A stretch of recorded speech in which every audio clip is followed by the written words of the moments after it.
নাগপুরের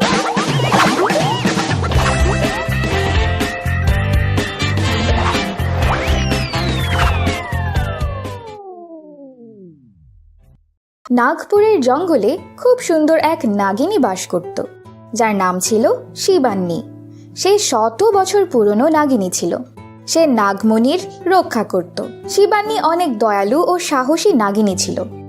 একদিন নাগপুরের জঙ্গলে কয়েকজন মানুষ এলো এবং চুপিসারে গাছের নিচে দুটি শিশুকে রেখে চলে গেল। বাচ্চা দুটি অনেক জোরে জোরে কান্না করতে লাগলো। তখনই শিবান্নীর কানে বাচ্চাদের কান্নার আওয়াজ পৌঁছে গেল।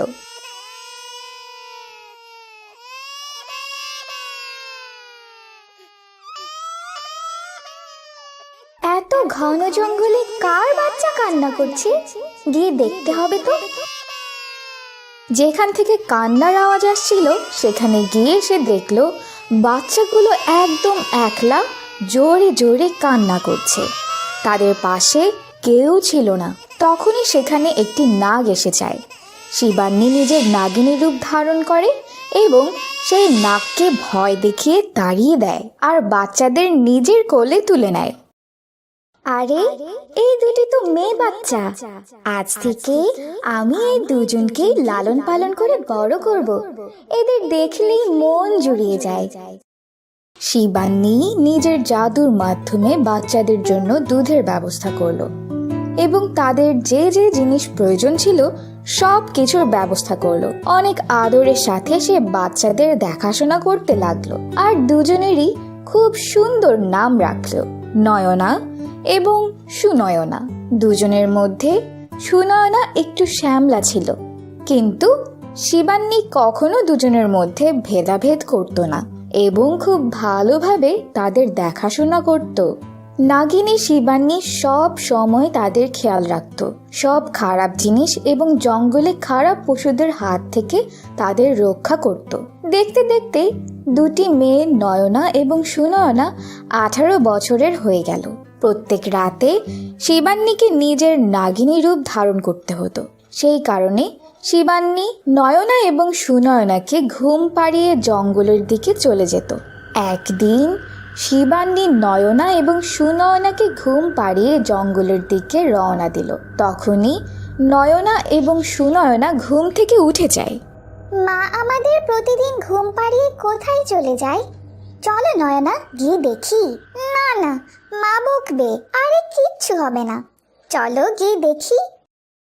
নয়না এবং সুনয়না নিজের মায়ের পিছু পিছু জঙ্গলের দিকে হাঁটতে শুরু করে। কিছু দূরে গিয়ে তারা দেখতে পেল যে শিবান্নী নিজের নাগিনী রূপ ধারণ করছে। এটা দেখে নয়না এবং সুনয়না অনেক বেশি ভয় পেয়ে যায় আর চিৎকার করতে শুরু করে। নাগিনী শিবান্নী যখনই পিছনে তাকিয়ে দেখে যে তার মেয়ে নয়না এবং সুনয়না সেখানে দাঁড়িয়ে আছে, তখন সে অনেক দুঃখ পায়। সে নিজের মানুষ রূপে ফিরে আসে, নয়না এবং সুনয়নার কাছে যায়। নয়না এবং সুনয়না নিজের মায়ের উপর অনেক বেশি রেগে যায় এবং বলে, তুমি তো আমাদের ধোঁকা দিয়েছো। তুমি আমাদের মা হতেই পারো না। তুমি তো একটা নাগিনী। তুমি আমাদের মা হতেই পারো না। আমরা তোমার সাথে আর এক মুহূর্ত থাকবো না। আমরা অন্য কোথাও গিয়ে থাকবো। আমরা এখান থেকে চলে যাচ্ছি। নয়না এবং সুনয়না নিজের মাকে ছেড়ে এখান থেকে চলে যায়। নাগিনী শিবান্নী অনেক জোরে জোরে কান্না করতে থাকে, কারণ সে তার দুটো মেয়েকে অনেক বেশি ভালোবাসত। নয়না এবং সুনয়না তাদের মায়ের কাছ থেকে চলে এসে সারা রাত জঙ্গলে ঘুরে সকালে গ্রামে এসে পৌঁছায়। নয়না, আমরা কিভাবে নিজেদের ভরণ পোষণ করব আর কোথায় থাকবো? মানুষের বাসায় কাজ করে নিজেদের ভরণ পোষণ করব। আমরা একা একা নিশ্চয়ই থাকতে পারবো। আমরা ওই নাগিনী মায়ের কাছে আর ফিরে যাব না। এই বলে দুজনেই একটি ঘরের কাছে যায় এবং কাজ আছে কিনা জিজ্ঞেস করতে থাকে। সেখানে এক মহিলা নয়না এবং সুনয়নাকে নিজের ঘরের সমস্ত কাজ করতে বলে। নয়না এবং সুনয়না সেই মহিলার ঘরের সব কাজ করে দেয়। যখন টাকা দেওয়ার সময় আসে তখন সেই মহিলা তাদের ভালো মন্দ কথা শুনিয়ে সেখান থেকে তাড়িয়ে দেয়। দুজনেই অনেক উদাস মনে আরেকটি ঘরের কাছে যায় এবং কাজ আছে কিনা জানতে চায়। সে মহিলাও ওদেরকে দিয়ে অনেক কাজ করায়। তাদের দুজনেরই অনেক খিদে পেয়েছিল। সেই মহিলা তাদের হাতে অনেক কাজ করানোর পর তাদের নষ্ট বাসি খাবার খেতে দিল। এটা দেখে নয়না এবং সুনয়না কান্না করতে লাগলো এবং নিজেদের মায়ের কথা মনে করতে লাগলো।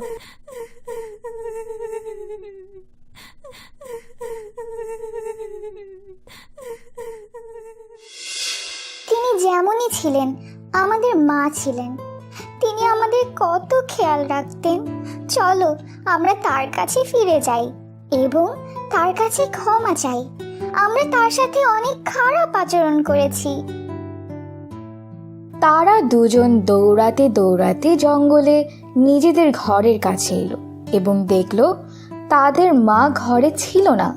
নয়না এবং সুনয়না দুজনেই জঙ্গলে নিজের মাকে খুঁজছিল। তখনই জঙ্গলে তারা এক সাধু বাবাকে দেখতে পেল। সেই সাধু বাবা অনেক দিন ধরে নাগিনী শিবান্নীকে চিনত এবং নয়না এবং সুনয়নার ব্যাপারেও জানতো। সাধু বাবা নয়না এবং সুনয়নাকে সব কথা বলল, কিভাবে নাগিনী শিবান্নী তাদেরকে লালন পালন করেছে। সে তাদের মা ছিল না ঠিকই, কিন্তু তারপরেও সে তাদের দুজনকেই অনেক ভালোভাবে দেখাশোনা করেছে। এগুলো শোনার পর নয়না এবং সুনয়না আরও বেশি কান্না করতে লাগলো।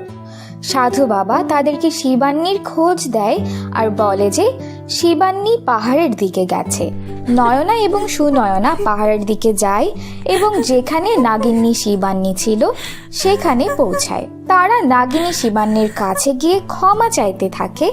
নিজের দুটি মেয়েকে ক্ষমা চাইতে দেখে নাগিনী শিবান্নী তাদের ক্ষমা করে দেয় এবং দুজনকে জড়িয়ে ধরে। এরপর থেকে তারা সবাই সুখে শান্তিতে বাস করতে লাগলো।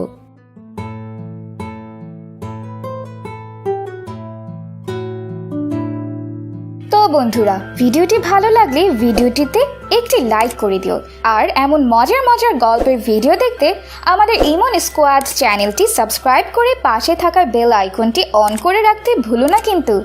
Bye bye.